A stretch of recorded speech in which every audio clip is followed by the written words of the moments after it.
बिस्मिल्लाहिर्रहमानिर्रहीम। अस्सलामुअलैकुम। परवीन के पकवान में खुश आमदीद। कैसे हैं आप सब? उम्मीद है सब खैरियत से होंगे। आज मैं आपके साथ मैक्रोनी चना चाट की रेसिपी शेयर कर रही हूँ और इसमें हम वही चीज़ें डालेंगे जो कि बच्चों को पसंद होती हैं। बच्चों के हवाले से हम ये रेसिपी बनाएंगे। जो चीज़ें बच्चों को पसंद होती हैं वो डालेंगे और जो नहीं पसंद होती हैं उनको हम स्किप कर देंगे और फिर भी हम चना चाट इतनी मज़े की बनाएंगे कि बच्चों और बड़ों सबको ही बहुत टेस्टी लगे। तो जल्दी से रेसिपी के देखें। रेसिपी अच्छी लगे तो लाइक और शेयर ज़रूर कर दीजिएगा और अगर चैनल पर नए हैं तो चैनल को सब्सक्राइब भी कर लीजिएगा। आप सबका बहुत बहुत शुक्रिया। क्योंकि मैं चना चाट थोड़ी ज़्यादा बना रही हूँ तो इसलिए मैंने बर्तन थोड़ा खुला ले लिया है ताकि इजीली इसके अंदर मैं मिक्स कर सकूँ। तो यहाँ पर मैंने चने ले लिए हैं। आधा किलो चने लेके मैंने उनको भिगो दिया था 3 से 4 घंटे के लिए और उसके बाद मैंने उनको नमक डाल के बॉईल कर लिया है। इसके बाद डालेंगे हम इसके अंदर बच्चों की मोस्ट फेवरेट मैक्रोनी। तो यहाँ पर मैंने मैक्रोनी को भी बॉईल कर लिया है और इसको ठंडा कर लिया है। इसके बाद मैंने डाल दी है इसके अंदर खीरे। तो 3 बड़े साइज़ के खीरे लेके उनको मैंने काट लिया है। छिलका इनका नहीं उतारा, अगर आप चाहें तो छिलका उतार भी सकते हैं। अब यहाँ पर मैंने टमाटर डाल दिए हैं। तो 3 बड़े साइज़ के टमाटर लेके उनको भी इस तरह से चॉप कर लिया है और 3 ही लार्ज साइज़ के मैंने ले लिए हैं आलू, जिनको छील के इस तरह से मोटा मोटा काट के मैंने इनको बॉईल कर लिया और अब इसको हम मैश करेंगे। मैश हमने इतना ज़्यादा नहीं करना कि बिल्कुल पेस्ट बने, थोड़ा चंकी रखेंगे और मैश भी कर लेंगे। तो यहाँ पर देखिए आलू सारे मैश हो चुके हैं। अब ये वो पानी है जो कि चनों का पानी जिसके अंदर हमने चनों को बॉईल किया था।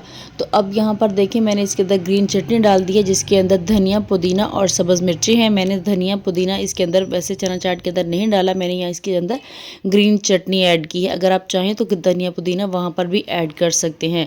और अब यहाँ पर मैंने 2 से 3 लीमू का रस डाल दिया है इसके अंदर। अगर आप चाहें तो लीमू के रस की जगह आप इसके अंदर किन्नू का रस भी यूज़ कर सकते हैं। और अब इसके अलावा यहाँ पर डाल दूँगी मैं नमक। तो 1 टीस्पून फुल भर के मैंने डाला है इसके अंदर नमक, क्योंकि नमक जो है वो चने जब मैंने बॉईल किए उसके पानी के अंदर भी था तो वो पानी भी हम यूज़ कर रहे हैं, इसलिए मैंने नमक थोड़ा कम ही रखा है। 1 टीस्पून डाल दिया इसके अंदर और इसके अलावा ½ टीस्पून डाली है काली मिर्च का पाउडर और 2 टेबलस्पून इसके अंदर डाल दिया है चाट मसाला। अब इन सारी चीज़ों को मिक्स कर लेंगे। अगर आप चाहें तो इसके अलावा आप इसके अंदर ज़ीरा पाउडर भी ऐड कर सकते हैं।